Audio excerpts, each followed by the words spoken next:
বন্ধুরা, কেমন আছো? আশা করি খুব ভালো আছো। ঠিকমতো পড়াশোনা করছো, খেলাধুলা করছো।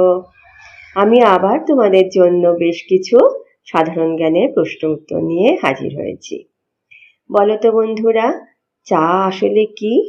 চা হলো এক ধরনের গাছের পাতা।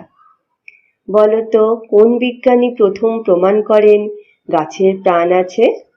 আচার্য জগদীশচন্দ্র বসু। গাছের কিন্তু প্রাণ আছে বন্ধুরা।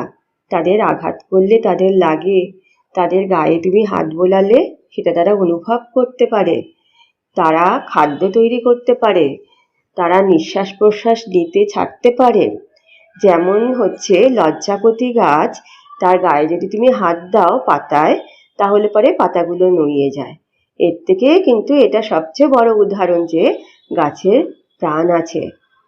আচ্ছা, বলো তো বন্ধুরা, কোন পশুর লোম থেকে উল তৈরি হয়?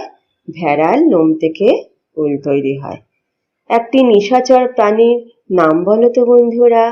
একটি নিশাচর প্রাণীর নাম প্যাঁচা। নিশাচর কেন? তারা রাতের বেলা ঘুরে বেড়ায়, দিনে তুমি প্যাঁচাকে দেখতে পাবে না।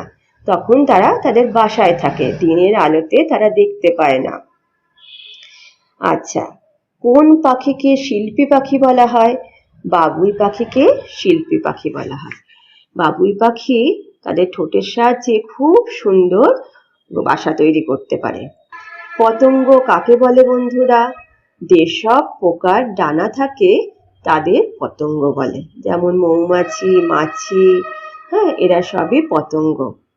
একটি পতঙ্গের নাম বলো তো। যেমন মৌমাছি। বলো তো বন্ধুরা, কুমোর কাদের বলে? যারা মাটির হাঁড়ি, কলসি এসব তৈরি করে আর অন্যান্য মাটির পাত্র তৈরি করে, তাদের কুমোর বলা হয়।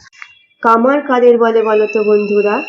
কামার তাদেরই বলে যারা লোহা দিয়ে জিনিসপত্র তৈরি করে থাকে। বলো তো, মহাকাশে যাবার যানবাহনকে কি বলে? মহাকাশে যাবার যানবাহনকে বলে রকেট। তাহলে আজকে এই পর্যন্তই থাক বন্ধুরা।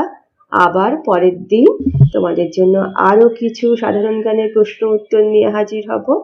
ভালো থেকো, সুস্থ থেকো।